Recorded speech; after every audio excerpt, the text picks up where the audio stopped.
Hello बच्चों, एक बार फिर मैं अर्पण कुमार गुप्ता आप लोगों के समक्ष आर डी शर्मा के एक्सरसाइज 1.4 के सभी प्रश्नों को लेकर के आए हैं।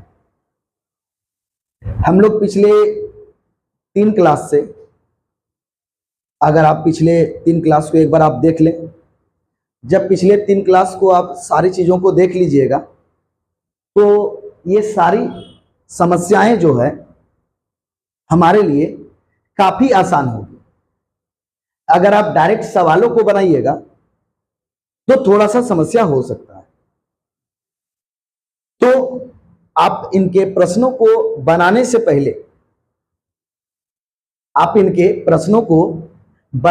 पहले आप सबसे पहले जाकर के इससे पिछले 3 क्लासों को अच्छी तरह से बारीकी से देख लें, फिर आप आज के क्लासों को करें। जब आज के क्लास फिर अगले क्लास, आज से जो भी क्लास सेम होगी पिछले 1-2 क्लास तक, जो इनके समस्या को हम हल करना स्टार्ट करेंगे आर डी शर्मा के एक्सरसाइज 1.4 को बनाने के लिए, सबसे पहले फिर से यही बोलना चाहेंगे कि सबसे पहले आप पिछले 3 क्लासों को कर लें, जिसमें हमने उपसमुच्चय को समझाया है। उपसमुच्चय को समझाने के बाद हमने वहां पर उचित समुच्चय, प्रॉपर सबसेट, सुपर सेट, उसके बाद हम लोगों ने सार्वत्रिक समुच्चय और सार्वत्रिक समुच्चय के बाद अंतराल, ये 3 चीजों के बारे में जिक्र किया है जो हमारा इस एक्सरसाइज में जिक्र होगा। ठीक है बच्चों, तो आप पहले तीनों क्लास को कर लें अच्छी तरह से, फिर आज के क्लास को समझें और एक एक चीज को समझाएंगे। बहुत अच्छा समस्या इसमें, सारा चीज बाय कॉन्सेप्चुअल है। जितने भी हमने कॉन्सेप्ट को बतलाया है उन सारे कॉन्सेप्ट का यहाँ पर यूज होगा। ठीक, चलिए हम लोग स्टार्ट करते हैं आज के क्लास को, और आज के क्लास को हम लोग समझने का प्रयास करते हैं। ठीक है, जो भी समस्याएं होगी ना आप हमें जरूर बताएं, समझ में आ जाए तो भी बताएं, अगर कोई प्रश्न समझ में ना आए तो भी वो बताएं, ताकि हम और अच्छे से समझाने का प्रयास करेंगे। ठीक, लेकिन क्लास को एकदम बारीकी से देखें। चलिए, सबसे पहले प्रश्न में क्या बोल रहा है, निम्नलिखित में से, ये जो आपको प्रश्न दिख रहा है जो भी यहां पर है, कौन से कथन सत्य है और कौन से कथन असत्य है, सत्य है के साथ असत्य है, उसके बारे में बतलाना है। और साथ ही साथ अपने उत्तर का समर्थन में जो आप कहना चाहते हैं, अगर कथन सत्य है तो ठीक है, क्यों है, और अगर सत्य नहीं है तो क्यों है, उसका कारण बताएं। आप सत्य बोल रहे हैं, इसका समर्थन करें, क्यों सत्य बोल रहे हैं, और अगर आप सत्य से नहीं बोल रहे हैं इन कथनों में से किसी एक को, तो क्यों नहीं बोल रहे हैं, इसे भी आप समर्थन के रूप में बताएं कि क्यों हम इसका समर्थन हम नहीं कर रहे हैं। ठीक है, चलिए, तो सबसे पहले बोला गया क्या कि नहीं, 2 समुच्चयों में कौन कौन सा, एक ए और एक बी, ये नहीं बोला गया कि ये दोनों समुच्चय कैसा है, सिर्फ बोला गया है कि ए और बी 2 समुच्चय है, कोई 2 समुच्चय है। तो क्या वह हमेशा ए उपसमुच्चय या समान समुच्चय होगा बी, या बी उपसमुच्चय या समान समुच्चय होगा ए का। ए और बी अगर हम कोई भी समुच्चय लेते हैं, ए और बी अगर हम कोई भी समुच्चय लेते हैं, ये दोनों समुच्चय, तो क्या या तो वह दोनों समुच्चय ए उपसमुच्चय होगा बी का या समान समुच्चय होगा, या बी उपसमुच्चय या समान समुच्चय होगा ए का। ये जरूरी है क्या, ए और बी 2 समुच्चय हम ले लिए और दोनों समुच्चय में क्या कहेंगे, या तो ए उपसमुच्चय होगा बी का, या बी उपसमुच्चय होगा ए का, या ए और बी समान समुच्चय होगा, ऐसा हम कह सकते हैं क्या, तो बिल्कुल भी नहीं, ये कथन हमारा सत्य नहीं है। तो कारण क्या है जरा देखिए आप, सत्य नहीं है। क्यों सत्य नहीं है, इसके समर्थन में भी हमें बातों को रखना है। क्यों, क्योंकि देखिए, यदि अगर हम ए एक समुच्चय ले लेते हैं, 1 2 3, और दूसरा समुच ले लेते हैं बी, 2 4 6 8। हमें तो बोला नहीं गया है, बोलता कोई भी कि नहीं दो समुच, कोई भी दो समुच लेते हैं हम, ए और बी। तो क्या ए उप समुच होगा बी का और बी उप समुच होगा ए का? ए उप समुच बी को होने के लिए ए का सारा अवयव बी में होना चाहिए और बी को उप समुच होने के लिए बी का सारा अवयव ए में होना चाहिए। लेकिन क्या बताइए, ए का सारा अवयव बी में है, हमने कोई दो समुच ले लिया ए और बी, क्या बताइए ए का सारा अवयव बी में है?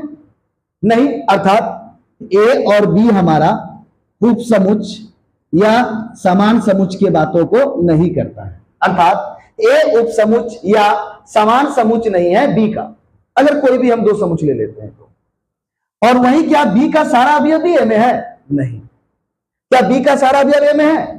नहीं है, अर्थात बी भी उप समुच या समान समुच नहीं होगा ए का। तो अब बात को समझिए, अगर ए और बी हम दो समुच लेते हैं, कोई भी ए और बी कोई भी अगर दो समुच ले लें तो कभी भी एक दूसरे का उपसमुच होने की संभावना नहीं को दर्शाता है। हमेशा क्या ए उपसमुच बी होगा? हमेशा क्या बी उपसमुच ए होगा? नहीं, ऐसा नहीं दर्शाता है। ए उपसमुच बी तभी होगा जब समुच ए का सभी अवयव, जब समुच ए का सभी अवयव किसमें उपस्थित होगा? समुच बी में उपस्थित होगा। अगर ए, ये हमारा ए उपसमुच क्या है? बी है। उपसमुच होने के लिए ए का सभी अवयव किसमें होना पड़ेगा? ए का सभी अवयव किसमें होना पड़ेगा? समुच बी में। वहीं समुच बी को उपसमुच होने के लिए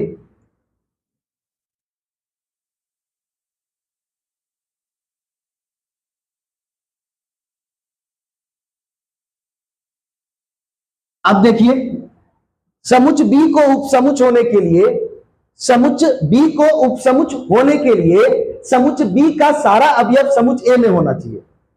समुच बी को उपसमुच होने के लिए समुच ए का सारा अवयव समुच बी का सारा अवयव समुच ए में होना चाहिए। तो बिल्कुल यहां देखिए, समुच बी का सारा अवयव समुच ए में है, ठीक। और समान समुच होने के लिए ए का सभी अवयव समुच बी में और समुच बी का सारा अवयव समुच ए में होना चाहिए। लेकिन ऐसे कंडीशन को ये पालन करेगा तभी तो ए उप समुच बी होगा और बी उप समुच ए होगा।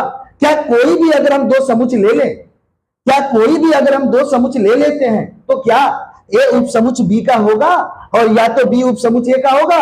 ऐसा कहना सही नहीं है, ऐसा कहना सही नहीं है। हम अगर कोई भी दो समुच ले लेते हैं और हम बोलेंगे कि वह दोनों समुच में ए और बी, अगर हम कोई भी दो समुच ले लेते हैं और ये हम समझते हैं कि हमेशा ए उपसमुच बी होगा या फिर बी उपसमुच ए होगा, ये कहना जरूरी नहीं है, ये हमेशा होना संभव नहीं है। ए उपसमुच बी को होने के लिए समुच ए का सभी अवयव को समुच बी में होना अनिवार्य है, या फिर समुच बी को समुच ए का उपसमुच होने के लिए समुच बी का सारा अवयव समुच ए में होना जरूरी है। क्या बच्चों समझ में आ गया कि अगर हम कोई भी दो समुच ले लेते हैं और ए और बी कोई भी दो समुच अगर हम ले लेते हैं तो ए उपसमुच होगा बी का, ऐसा भी हमेशा जरूरी नहीं है, और बी भी उपसमुच होगा ए का, ऐसा भी जरूरी नहीं है।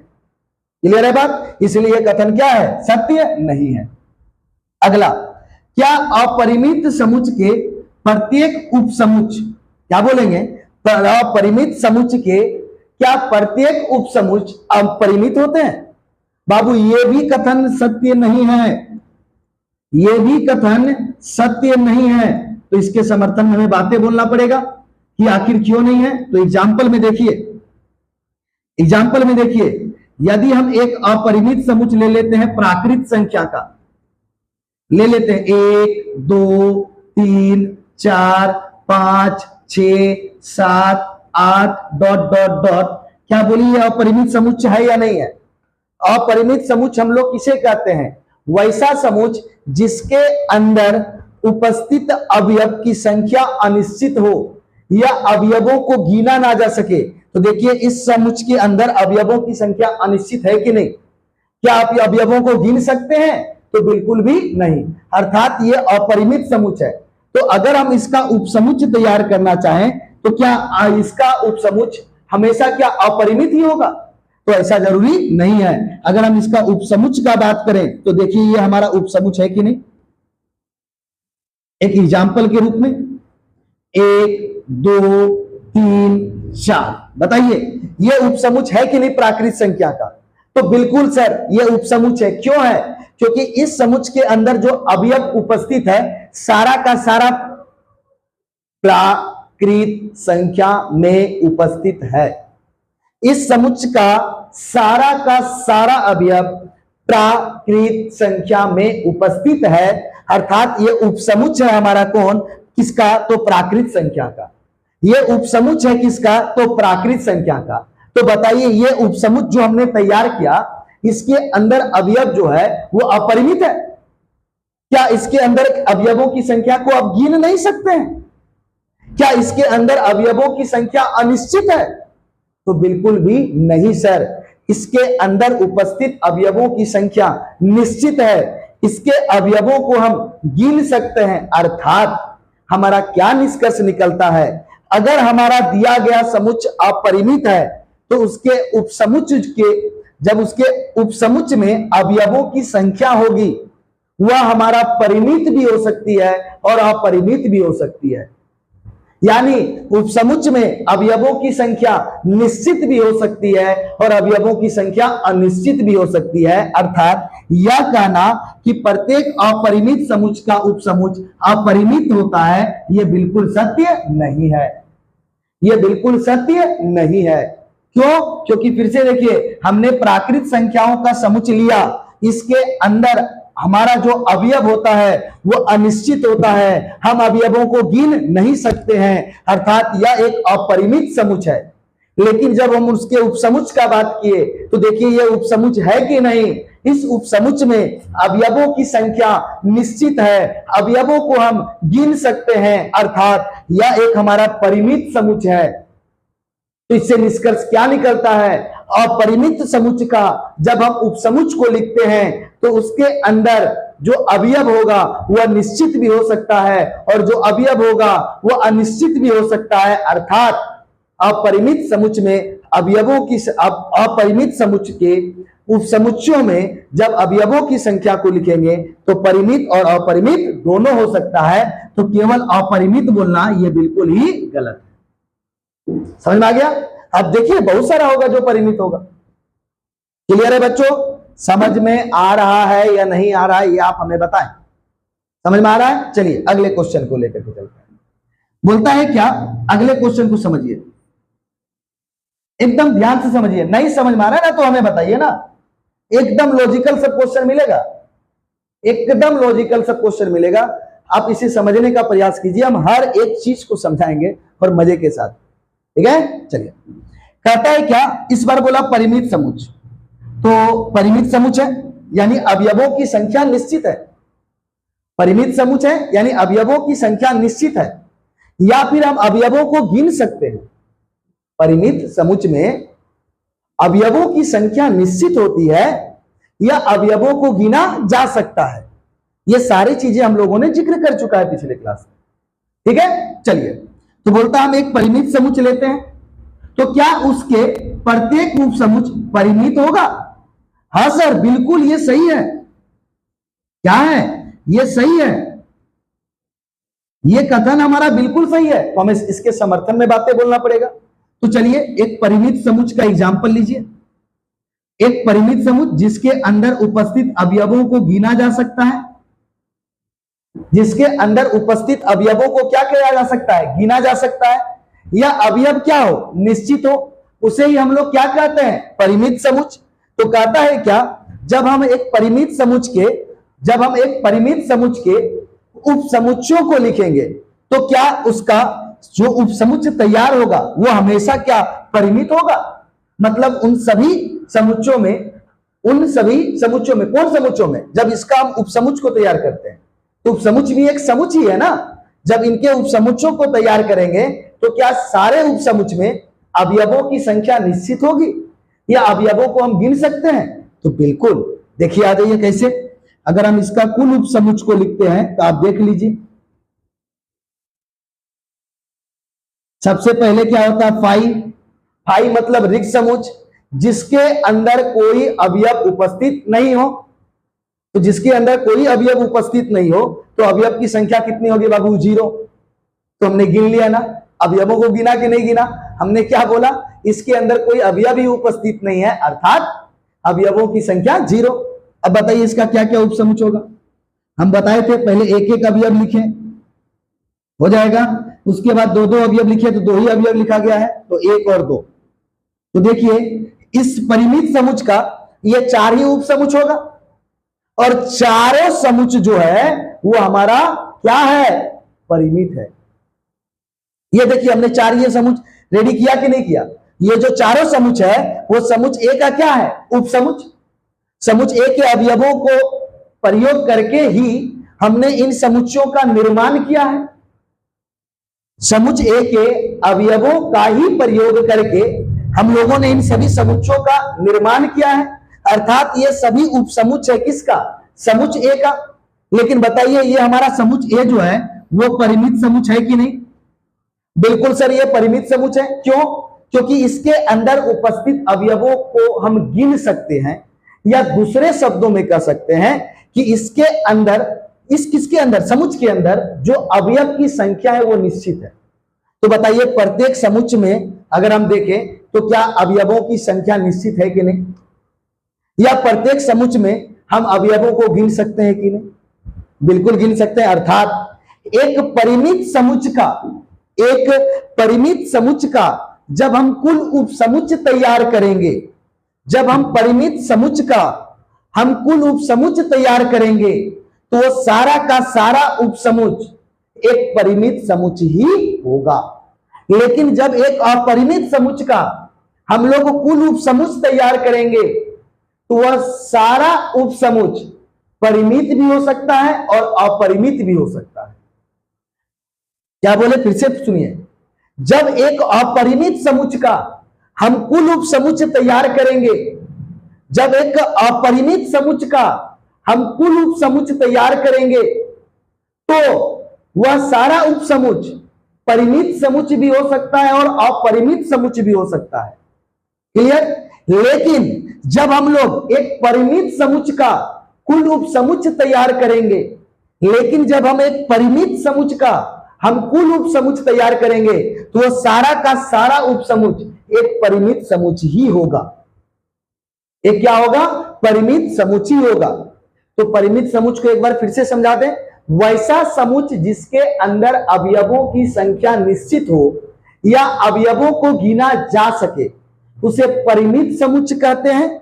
और अपरिमित समुच को फिर से समझा दे, वैसा समुच जिसके अंदर अवयवों की संख्या निश्चित नहीं हो या अवयवों को गिना नहीं जा सके वो हमारा क्या कहलाएगा, अपरिमित समुच।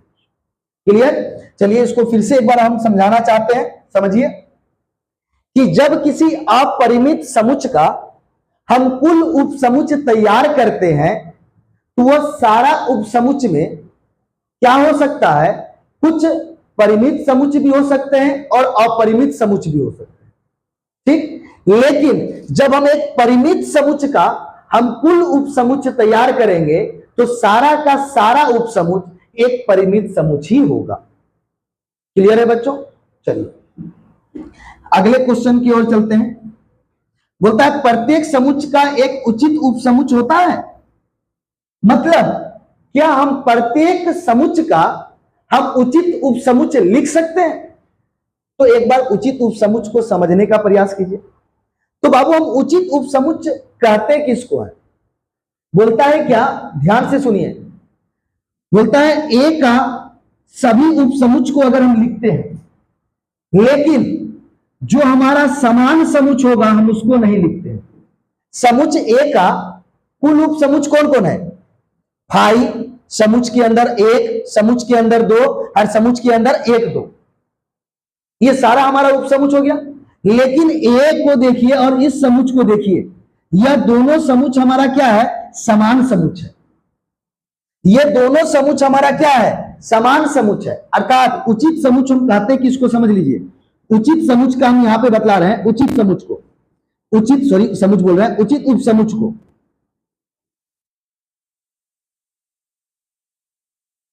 ए उपसमुच बी हो लेकिन ए समान समुच नहीं हो बी का। ए उपसमुच हो बी का लेकिन समान समुच नहीं हो। आप यहां देखिए, ये उपसमुच है इसका, लेकिन साथ ही साथ ये समान समुच है। साथ ही साथ ये क्या है? समान समुच है। अर्थात जब हम इसके उचित उपसमुच को लिखेंगे, जब हम इसके उचित उपसमुच को लिखेंगे, हम समझा रहे हैं, पहले समझ लीजिए। जब हम इसके उचित उपसमुच को लिखेंगे,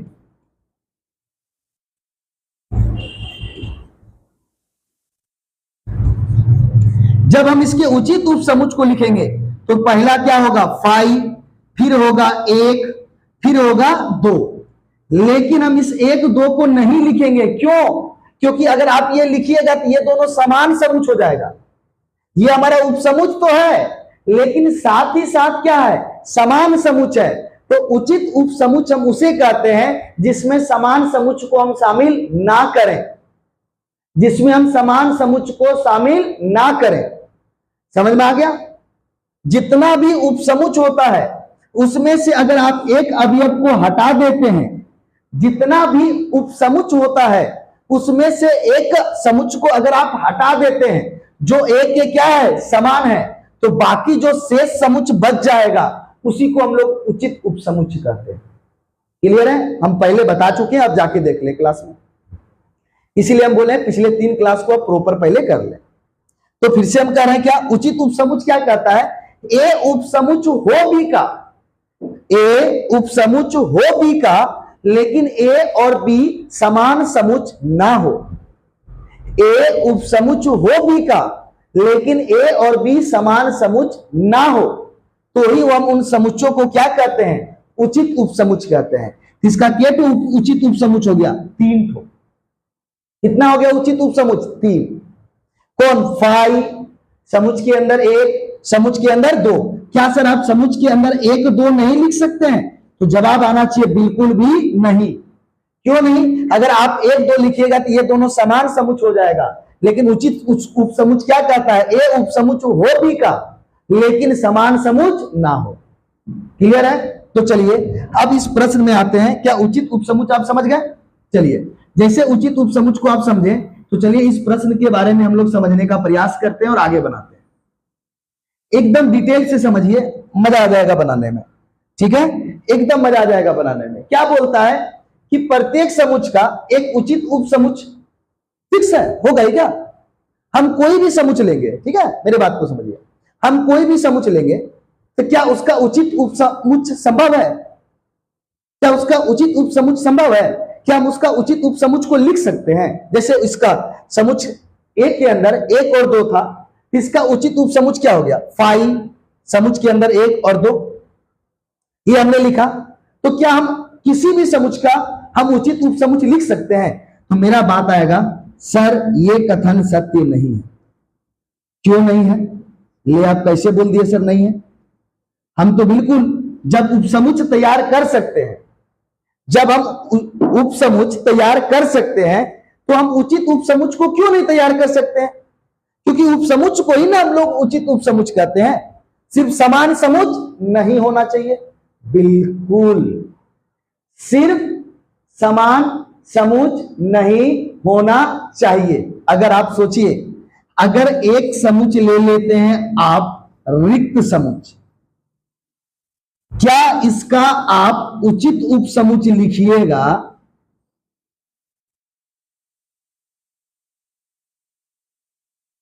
क्या उचित उपसमुच अगर आप लिखने का प्रयास कीजिएगा तो क्या बोलिएगा? प्रत्येक समुच का एक उपसमुच होता है 5, तो 5 लिखेंगे। सर 5 का मतलब ही क्या होता है? 5 का मतलब ही होता है रिक्त समुच। 5 का मतलब ही क्या होता है? रिक्त समुच। और अब जैसे ही रिक्त समुच लिखे तो बताइए ये दोनों 5 हमारा समान समुच होगा कि नहीं होगा? बताइए ये दोनों समुच हमारा समान समुच होगा कि नहीं होगा? क्योंकि ये भी एक रिक्त समुच और ये भी एक रिक्त समुच। और उचित उपसमुच में कहता है समान समुच्चय को छोड़ करके आप जितने भी उपसमुच्चय तैयार कर रहे हैं सभी हमारा उचित उपसमुच्चय में आएगा। लेकिन बताइए, जब किसी भी समुच्चय का एक उपसमुच्चय निश्चित होता है फाई, और अगर आप फाई ही लिख दें तो बाबू ये दोनों समान समुच्चय हो जाएगा कि नहीं हो जाएगा? और समान समुच्चय कभी उचित उपसमुच्चय कहलाता है? नहीं कहलाता है। तो ये हमारा क्या होगा? उचित उपसमुच्चय नहीं होगा। क्लियर? क्यों? क्योंकि ये दोनों समुच्चय क्या हो जाएगा? समान समुच्चय। अर्थात केवल एक ही ऐसा समुच्चय है, केवल एक ही ऐसा समुच्चय है जिसका कोई उपसमुच्चय संभव नहीं है। केवल एक ही ऐसा समुच्चय है जिसका केवल उचित उपसमुच्चय, उसका एक भी उचित उपसमुच्चय संभव नहीं है। फिर से मेरे बात को सुनिए। केवल एक ही ऐसा समुच्चय है जिसका एक भी उचित उपसमुच्चय संभव नहीं है, जो कौन सा है? रिक्त समुच्चय है। जो कौन सा? रिक्त समुच्चय। तो रिक्त समुच्चय का कोई भी उचित उपसमुच्चय संभव नहीं है। ठीक? फिर से, जब हम लोग किसी समुच्चय का कुल उपसमुच्चय लिखते हैं तो सभी का सभी उपसमुच्चय जो है, ध्यान से सुनिए, सभी समुच्चय का जब हम कुल उपसमुच्चय लिखते हैं तो सभी का सभी उचित उपसमुच्चय कहलाता है, लेकिन एक समुच्चय को छोड़ करके, और वो कौन सा समुच्चय? जो समान हो जाए। तो आप इस समुच्चय के अंदर कोई अवयव कोई नहीं लिखे। तो सबसे पहले किसी भी समुच्चय का एक उपसमुच्चय होता है, वो होता है रिक्त समुच्चय, फाई। और अगर आप फाई लिखने का प्रयास कीजिएगा तो बताइए दोनों का दोनों हमारा समान समुच्चय हो जाएगा कि नहीं? और समान समुच्चय को कभी उचित उपसमुच्चय नहीं कहते। अर्थात इसीलिए ये कथन हमारा क्या हो गया? ये कथन हमारा क्या हो गया? गलत हो गया। क्यों गलत हो गया? क्यों गलत हो गया? क्योंकि केवल एक समुच्चय ऐसा समुच्चय है जिसका कोई भी उचित उपसमुच्चय संभव नहीं है, जिसे हम लोग कहते हैं रिक्त समुच्चय। क्या कहते हैं? रिक्त समुच्चय। अगर रिक्त समुच्चय का अगर कुल उपसमुच्चय लिखिएगा तो उसका केवल एक ही उपसमुच्चय होगा, और वो होगा फाई, और फाई के समान हो जाएगा, अर्थात उसका कोई भी उपसमुच्चय संभव नहीं होगा। क्या बच्चों ये भी समझ में आ गया? क्लियर है? चलिए अगले प्रश्न की ओर बढ़ते हैं। एकदम जितने बारीकी से समझिएगा ना उतना फायदा है आपके लिए। एकदम क्वेश्चन का कॉन्सेप्ट को क्लियर कीजिए। जब कॉन्सेप्ट क्लियर कीजिएगा हर एक चीज, अरे क्या है ये सब, सिर्फ डर है डर, बाकी चीजें देखिए। अभी तक हमने 4 प्रश्न बनाया, चारों प्रश्न को अगर बनाना तो एक एक लाइन में, और हर एक तरह का कॉन्सेप्ट हमारे पास है। समझ में आ गया बात? चलिए,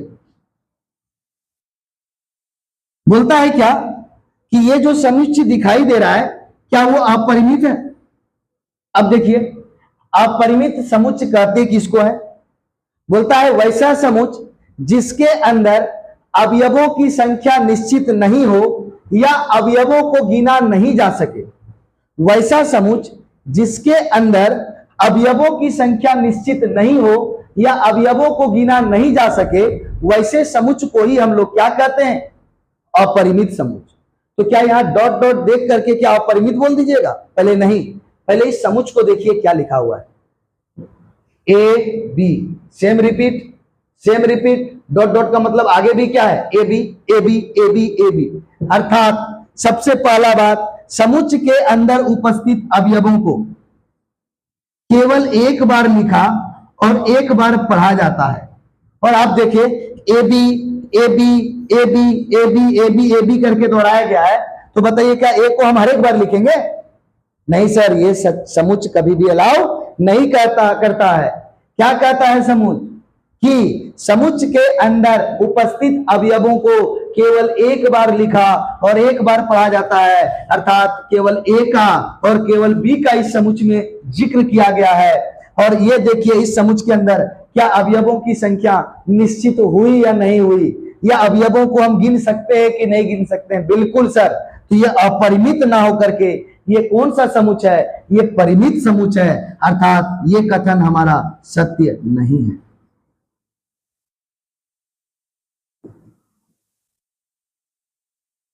ये कथन हमारा सत्य नहीं है। कि ये कथन हमारा क्यों सत्य नहीं है, क्योंकि इस समुच्चय के अंदर ए को कई बार लिखा गया है और इस समुच्चय के अंदर बी को भी कई बार लिखा गया है, केवल ए और केवल बी को ही कई बार लिखा गया है। और हम लोग जानते हैं समुच्चय के अंदर उपस्थित अवयवों को केवल एक बार लिखा और केवल एक बार पढ़ा जाता है, अर्थात इस समुच्चय के अंदर केवल दो ही अवयव का बात किया गया है, एक समुच्चय अवयव ए का और एक अवयव बी का, जिसके कारण हम इसके अंदर अवयव को हम गिन सकते हैं। इस समुच्चय के अंदर उपस्थित अवयव को हम गिन सकते हैं। इस समुच्चय के अंदर उपस्थित अवयव निश्चित है, अर्थात ये अपरिमित समुच्चय का एग्जाम्पल नहीं, ये परिमित समुच्चय का एग्जाम्पल है। क्लियर? इसीलिए कथन हमारा क्या हो गया? गलत हो गया। चलिए अगले क्वेश्चन नंबर 6 की ओर पढ़ते हैं। 6 को देखिए और समझिए, मजे के साथ समझिए बच्चों, मजा लगेगा। बोला जाता है, क्या बोला जाता है? समतुल्य समुच्चय के बारे में। जरा समतुल्य समुच्चय एक वर्ड आ गया तो थोड़ा सा समतुल्य समुच्चय के बारे में भी हम लोग समझ लें।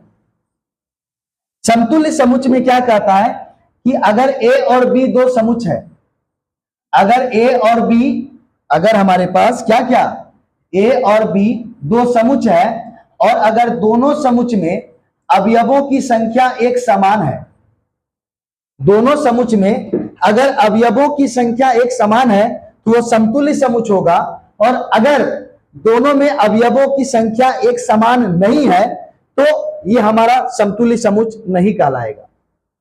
तो फिर से समतुल्य समुच्चय के लिए दोनों समुच्चय में कौन कौन सा अवयव उपस्थित है हमें उससे कोई मतलब नहीं है।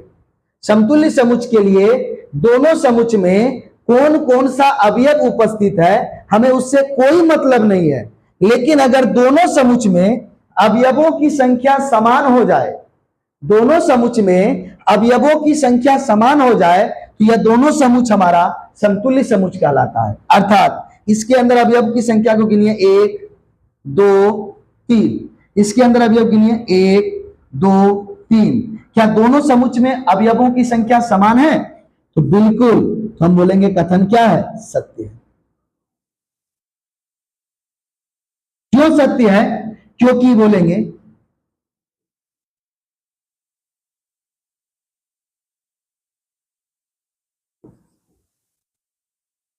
क्योंकि समुच्चय ए में अवयवों की संख्या बराबर समुच्चय बी में अवयवों की संख्या है 3 बराबर 3। क्लियर है बच्चों? समझ में आ रहा है? ये समतुल्य समुच्चय क्यों हुआ?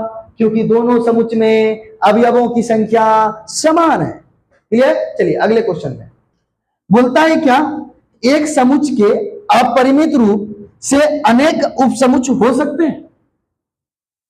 क्या अगर हम किसी एक समुच्चय का अगर हम अनेक उपसमुच्चय को लिखना चाहें, फिर से सुनिए, अगर हम एक समुच्चय हमारे पास दिया गया है तो अपरिमित रूप से इसका अनेक उपसमुच्चय हो सकता है। अपरिमित रूप से मतलब अनंत उपसमुच्चय हो सकता है। अगर हमारे पास कोई समुच्चय है तो क्या उसको अपरिमित रूप से अनेक उपसमुच्चय हो सकता है? क्या इतना उपसमुच्चय हो सकता है जिसको हम गिन ही ना सके? तो फिर से बाबू, ये डिपेंड किस पे करेगा? दिए गए समुच्चय पर, दिए गए समुच्चय पर। कैसे? अभी हमने पूछा, यहां पे देखा कि अगर हमारा समुच्चय अपरिमित है तो उसका उपसमुच्चय, उसका जो कुल उपसमुच्चय होगा क्या होगा? अपरिमित होगा।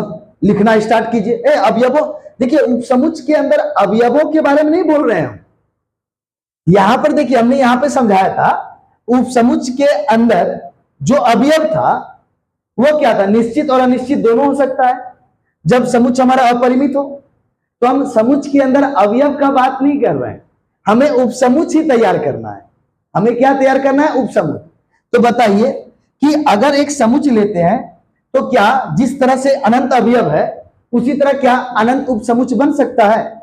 तो मेरा जवाब आएगा ऐसा जरूरी नहीं है।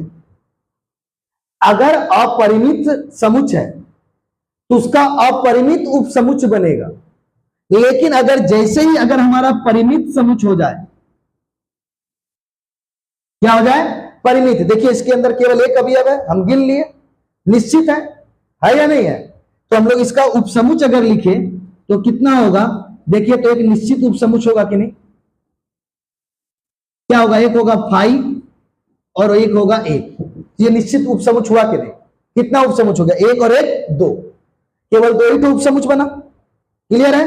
तो अगर हम एक समुच्च का अपरिमित रूप से अनेक उपसमुच्च होने के लिए जो समुच्च है वो आपको कहना होगा कि अगर एक अपरिमित समुच्च है, ध्यान से सुनिए, एक अपरिमित रूप से उपसमुच्च को तैयार करने के लिए आपको समुच्च के बारे में कहना होगा कि अगर हमारा समुच्च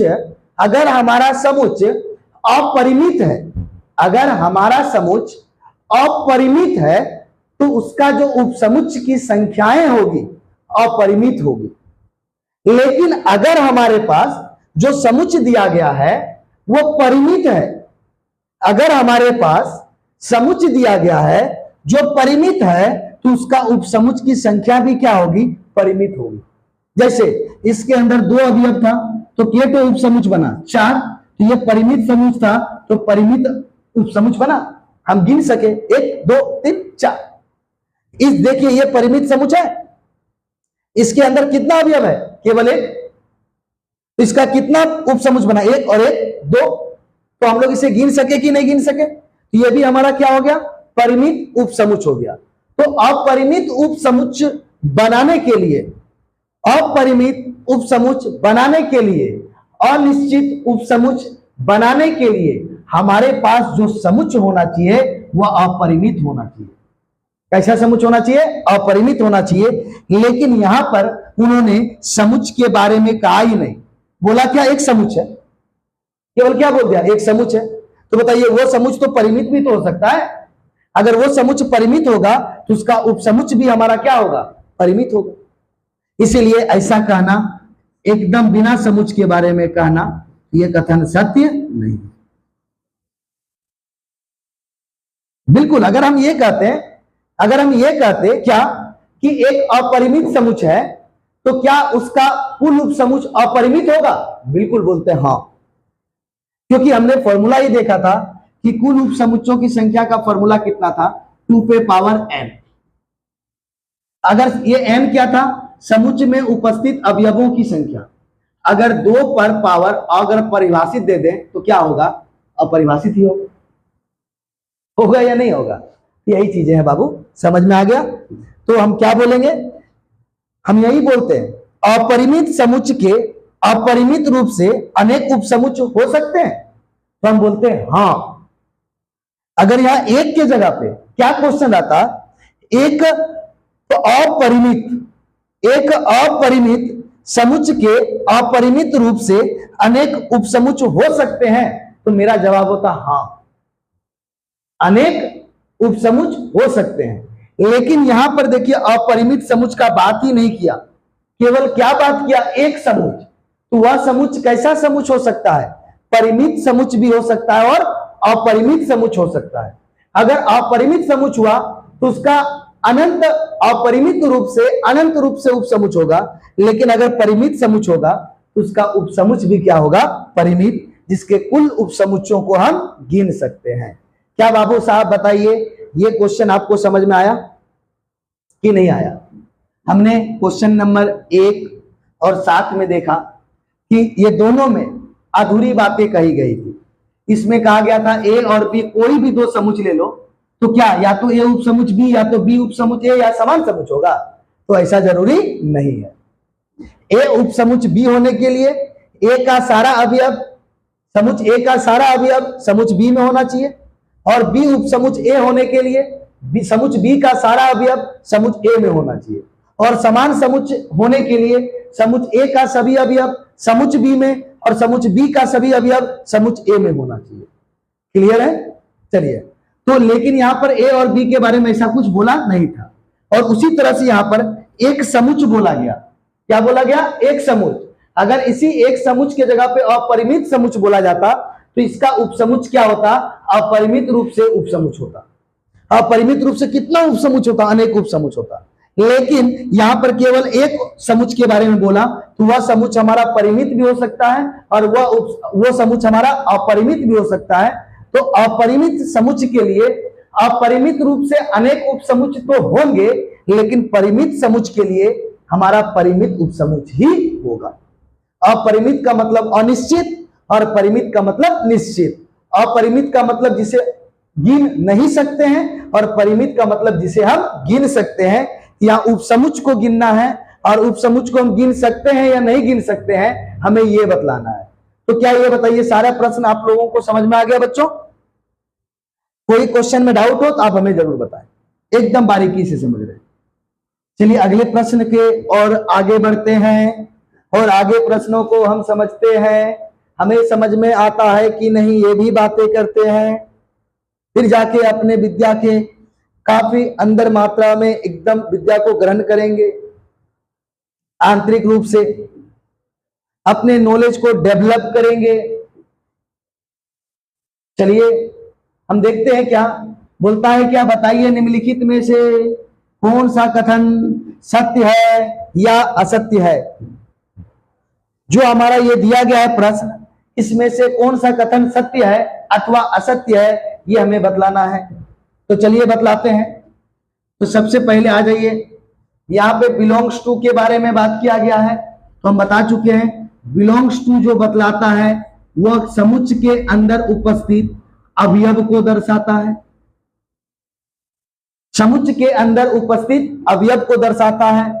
और उपसमुच्च जो है, हम क्या बोले थे, समुच्च के अंदर उपस्थित अवयव, समुच्च के अंदर उपस्थित अवयव का प्रयोग करके जो समुच्च बनेगा उसी को हम लोग क्या बोलेंगे, उपसमुच्च बोलेंगे। क्या बोलेंगे? उपसमुच्च बोलेंगे। समुच्च के अंदर उपस्थित अवयवों को दर्शाने के लिए जिस चिन्ह का प्रयोग किया जाता है उसे हम लोग बिलोंग्स टू चिन्ह कहते हैं। कौन सा चिन्ह कहते हैं? बिलोंग्स टू चिन्ह कहते हैं। और समुच्च के अंदर उपस्थित अवयवों से जो बना उपसमुच्च होता है उसे उपसमुच्च चिन्ह के द्वारा दिखलाते हैं।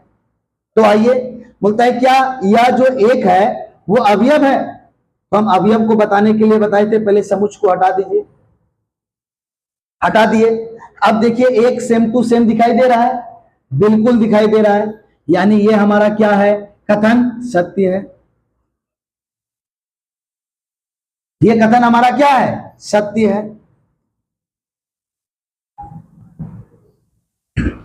क्लियर? आइए अब हम लोग यहां क्या दिया हुआ है, उपसमुच्च का सिंबल दिया गया है। तो उपसमुच्च क्या होगा, इस समुच्च के अवयव को लेगा। तो देखिए इस समुच्च के अवयव को लिया गया है ए, और अवयव से बना समुच्च जो है उसी को उपसमुच्च कहते हैं। तो देखिए तो क्या इस तरह से यहां पर है, तो बिल्कुल भी नहीं है। ए हमारा अवयव है लेकिन उपसमुच्च नहीं है। कैसे, फिर से सुनिए, दिए गए समुच्च के अवयव का प्रयोग करके जो हम समुच्च का निर्माण करते हैं, दिए गए समुच्च के अवयव का प्रयोग करके हम जिस समुच्च का हम निर्माण करते हैं उसे ही उपसमुच्च कहते हैं। लेकिन ये अवयव का तो प्रयोग किया, लेकिन क्या इन्होंने समुच्च को बनाया? तो जवाब आएगा सर अवयव का तो प्रयोग किया लेकिन हमारा समुच्च को ये नहीं बनाया, अर्थात ये उपसमुच्च नहीं है। कथन हमारा क्या है, असत्य है। ये उपसमुच्च नहीं है तो क्या है, यह केवल अवयव है दिए गए समुच्च का। ये क्या है, अवयव है, किसका, दिए गए समुच्च का। तो चलिए अगला फिर से बात करते हैं, क्या ये अवयव है समुच्च ए का? तो आइए अवयव के बारे में पहले समुच्च को हटाइए, हटा दिए। अब देखिए क्या ये सेम टू सेम यहां दिखाई दे रहा है? तो जवाब आना चाहिए नहीं। इस समुच्च के अंदर अगर अवयव है तो वो ए है, लेकिन यहां पर हमें ए के अंदर मध्यम, ये देखिए मध्यम कोष्टक के अंदर ए को रखा गया है, अर्थात ये अवयव नहीं है।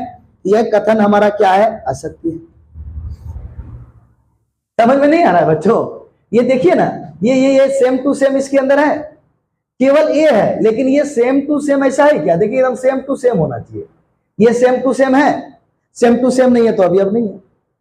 क्लियर है? चलिए अगला कहता है कि क्या 4 नंबर में देखिए, क्या यह और ये दोनों हमारा समान समुच्चय है? तो समान समुच्चय होने के लिए इस समुच्चय का सारा अवयव इसमें होना पड़ेगा और इस समुच्चय का सारा अवयव इसमें होना पड़ेगा। तो आपको ऐसा लग रहा है क्या कि नहीं है, इसमें 2 अवयव इसमें ढेरी है? नहीं बाबू, पहले समुच्चय को देखो। इस समुच्चय के अंदर जो है अवयव रिपीट किया गया है, देख लीजिए ए ए ए कई बार लिखा गया है, तो इसको हम रिड्यूस करके केवल इस तीनों ए की जगह पे एक ए लिखेंगे। और देखिए बी को 2 बार लिखा गया है, तो हम उसकी जगह पे एक बार बी को लिखेंगे। क्यों? क्योंकि समुच्चय के अंदर उपस्थित अवयवों को केवल एक बार लिखा और एक बार पढ़ा जाता है। तो सही लिखे या गलत लिखे बताइए? जो रिपीट किया था उसको हटा दिया। तो क्या देखिए, इस समुच्चय का सभी अवयव इसमें उपस्थित है और इस समुच्चय का भी सभी अवयव इसमें उपस्थित है, अर्थात ये दोनों समुच्चय कैसा है? समान समुच्चय है। ये कथन हमारा कैसा कथन है? ये कथन हमारा सत्य है। क्या समझ में आ गया बच्चों? चलिए अगले प्रश्न की ओर देखते हैं। कहता है कि ये समुच्चय दिखाई दे रहा है, तो क्या ये शून्य? शून्य समुच्चय को हम लोग कहते हैं एक और नाम रिक्त समुच्चय। अब शून्य समुच्चय का मतलब यह नहीं समझ लीजिएगा कि जिस समुच्चय के अंदर शून्य उपस्थित हो। नहीं नहीं नहीं नहीं, ये गलत है। शून्य समुच्चय हम कहते हैं, ये गलत है। समुच्चय के अंदर शून्य उपस्थित है तो उसको शून्य समुच्चय कहेंगे? ये नहीं, बिल्कुल नहीं, ये गलत है। हम लोग शून्य समुच्चय का मतलब रिक्त समुच्चय कहते हैं। शून्य समुच्चय का मतलब क्या होता है? रिक्त समुच्चय होता है वैसा समुच्चय जिसके अंदर कोई अवयव ही उपस्थित ना हो, इसे हम लोग शून्य समुच्चय कहते हैं। ठीक है बच्चों?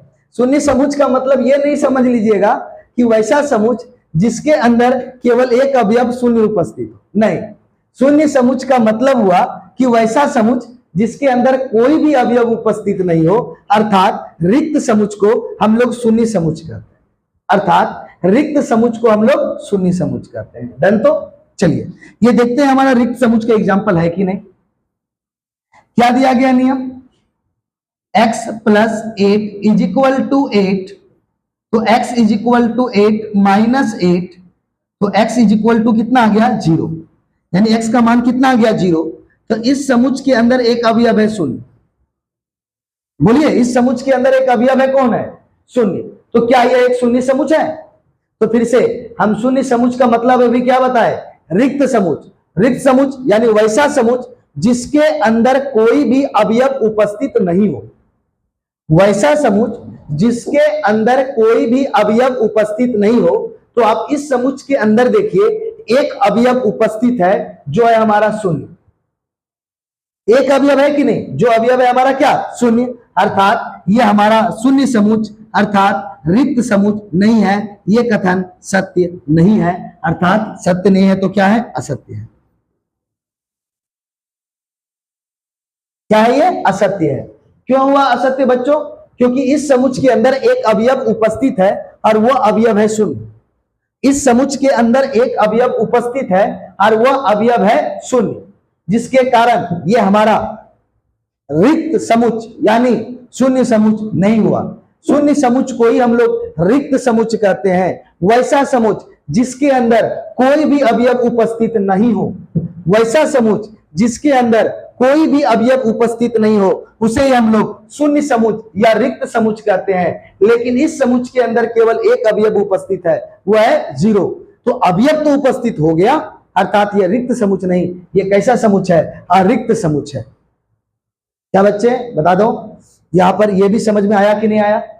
हर एक चीज को समझिए, पिछली बातों को समझिए, अगली बातों को समझिए, हंसते खेलते पढ़ते हुए स्टार्ट कीजिए।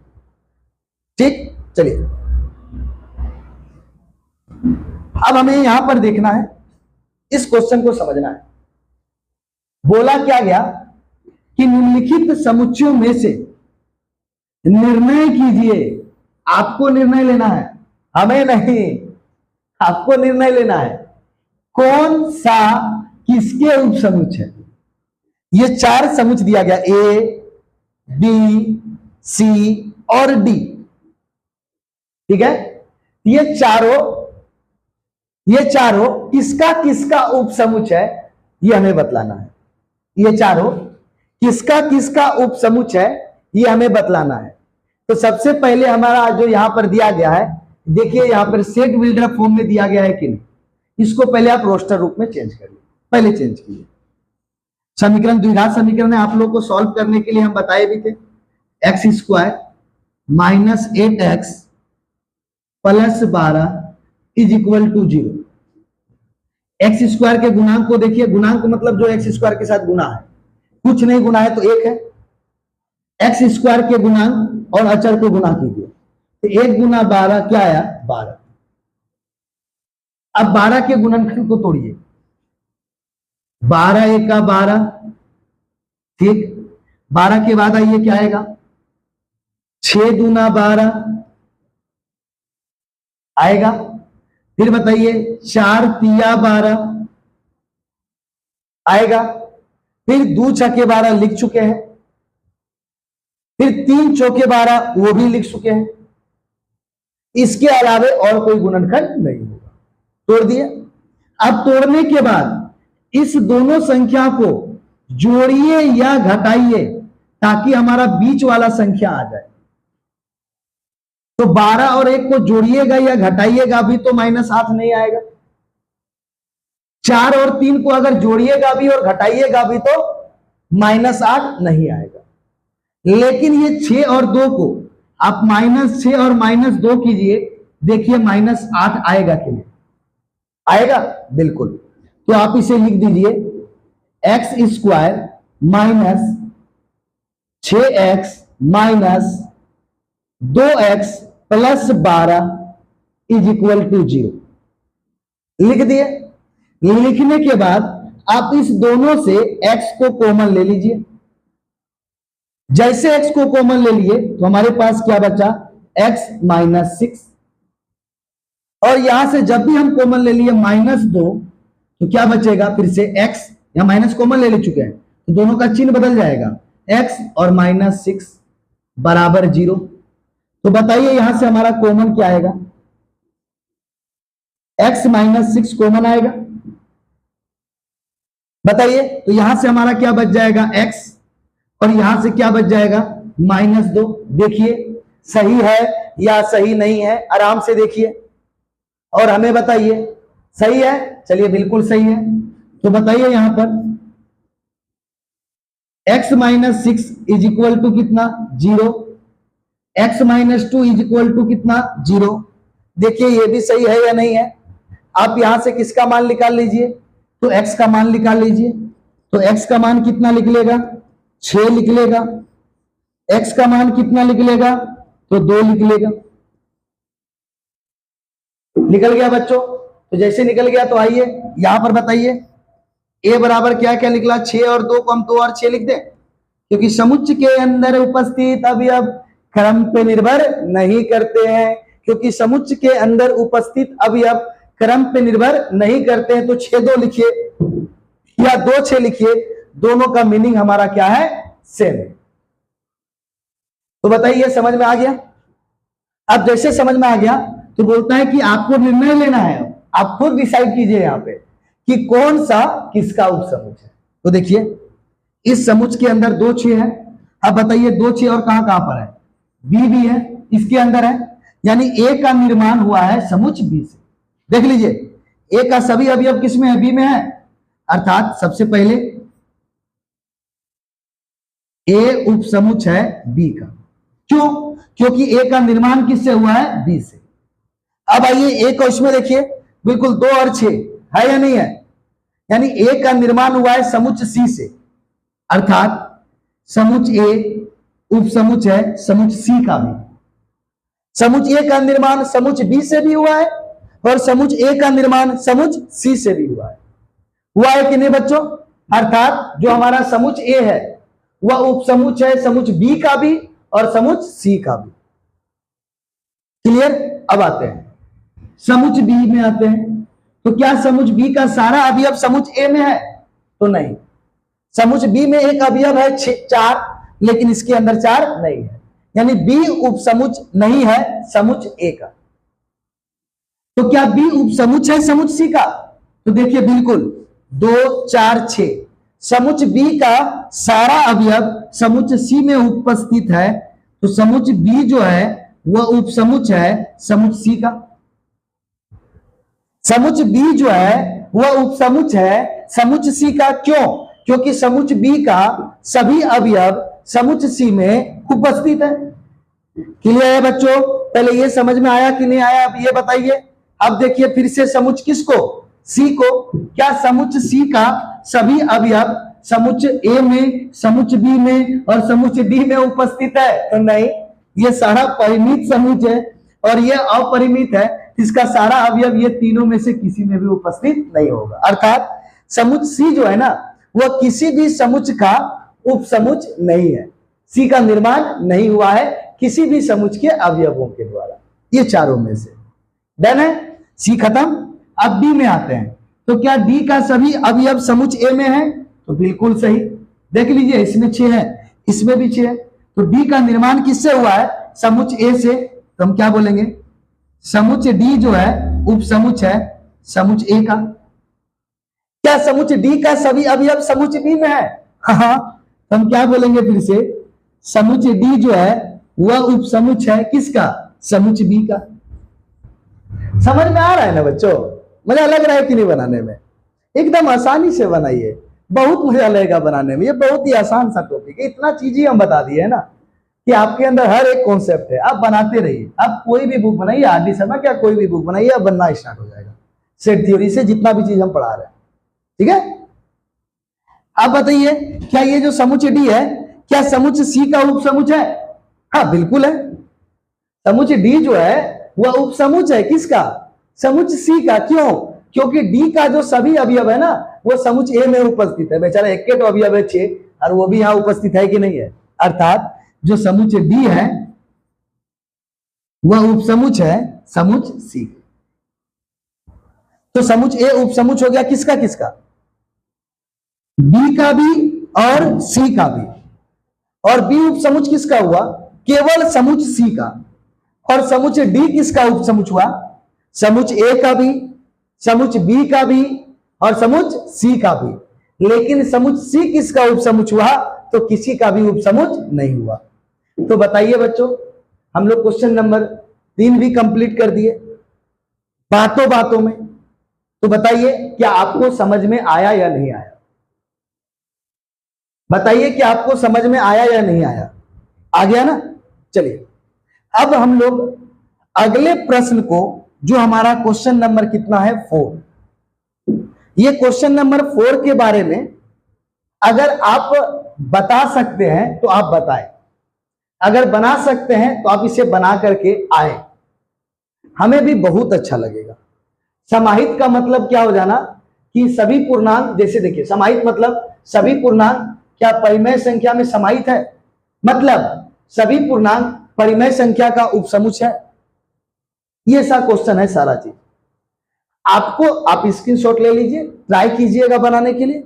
बने तो ठीक, ना बने तो हम हैं तो क्या गम है, हम बताएंगे। फिर उसमें समझिएगा कि आपको कहां पर प्रॉब्लम हुआ, आपको किस कॉन्सेप्ट में प्रॉब्लम हो रहा है, ये सारी चीजों को आप नोटिस कीजिएगा। आप एक बार में महान नहीं बन सकते हैं बच्चों, एक बार में सीधे एकदम चांद के पार नहीं जा सकते हैं। आपको धीरे धीरे ही चलना होगा। ठीक है? तो घबराने की कोई बात नहीं है।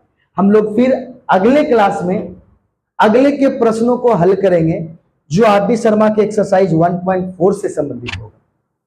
तब तक के लिए आपके मैथ्स के साथी अर्पण कुमार गुप्ता, मैं खुद विदा लेना चाहता हूं। फिर मिलेंगे हम लोग नेक्स्ट अगले क्लास में। तब तक के लिए धन्यवाद।